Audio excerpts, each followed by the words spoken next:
હાલ એક ખૂબ જ દુઃખદ સમાચાર સામે આવી રહ્યા છે। બનાસકાંઠાના ધાનેરામાં એક રસોઈયાનું રહસ્યમય રીતે મોત થયું છે। લગ્ન પ્રસંગમાં લાડુના બદલે રસોઈયાએ કાજુ કતરી બનાવી નાખી હતી અને જેના કારણે મીઠાઈનો ઓર્ડર આપનાર ભાવેશ મહેશ્વરી ગુસ્સે ભરાયા હતા અને રસોઈયાને ખૂબ જ ઠપકો આપ્યો હતો।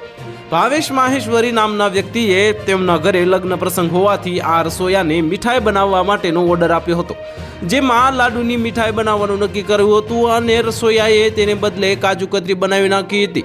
ઓર્ડર આપનાર શખ્સને તેને જાણ થતાં તેઓ અત્યંત આક્રોશે ભરાયા હતા અને રસોઈયાને ભારે ઠપકો આપીને લાફો માર્યો અને ધક્કો મારીને ઝપાઝપી થઈ, જ્યાં રસોઈયો બેભાન થઈ જતા તેને સારવાર અર્થે હોસ્પિટલ ખસેડવામાં આવ્યો હતો અને ડોક્ટરે તેને મૃત જાહેર કર્યો હતો।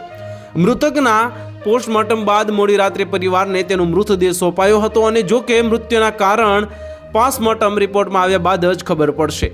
રસોઈયાના પરિવારે જે ફરિયાદ નોંધાવી છે અને આક્ષેપ લગાવ્યો છે કે ભાવેશ માહેશ્વરી સાથે થયેલી ઝપાઝપીમાં રસોઈયાનું અવસાન થયું છે, જેથી આરોપીને પકડી કાયદેસરની કાર્યવાહી કરવામાં આવે અને ધાનેરા પોલીસે ગુનો નોંધી અને આ અંગે આગળની કાર્યવાહી હાથ ધરી છે।